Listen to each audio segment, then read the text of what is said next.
Blog নয়, আজ একটা রেসিপি দিচ্ছি, তোমরা দেখো।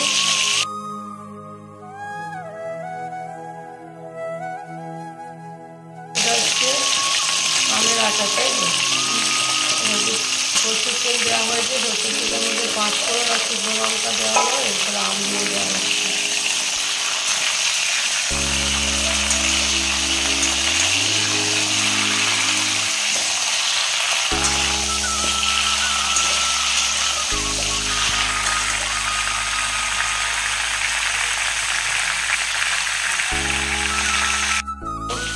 হলুদ দেওয়া হচ্ছে।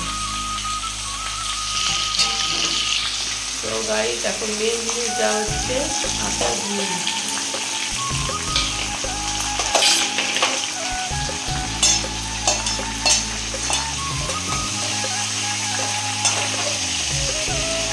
গ্যাসের ফ্লেম কিন্তু এখন লো ফ্লেমে আছে, তাই তো?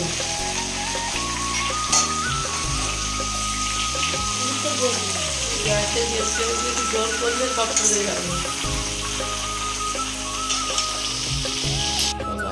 এই তো উঠলো ঘুমের থেকে।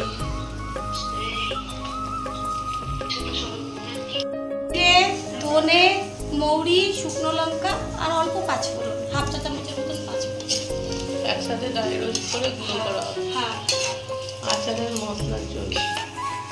এইটা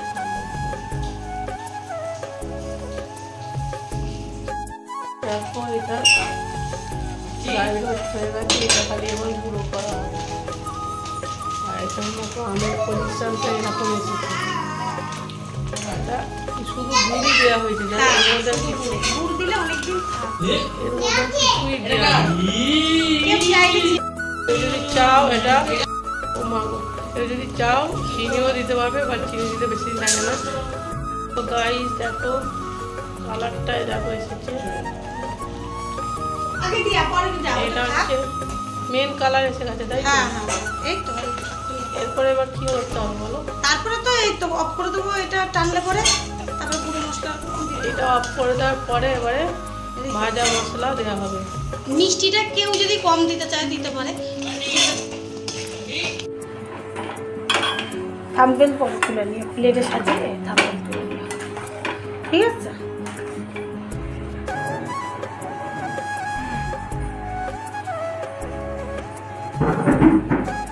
ঠিক আছে, কালারটা দেখো তো।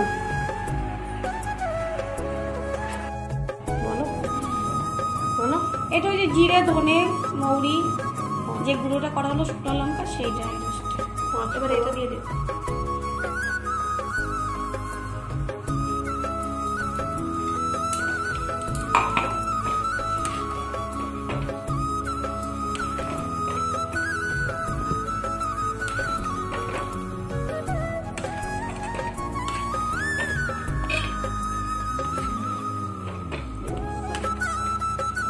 দেখো,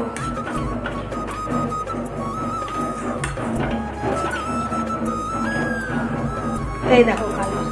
আমার কড়াটা আমারই বড় নয়, খুঁজে গিয়ে আমার যেন এতে কড়াটা মনে হয় যেন অনেক বড়, তাই না?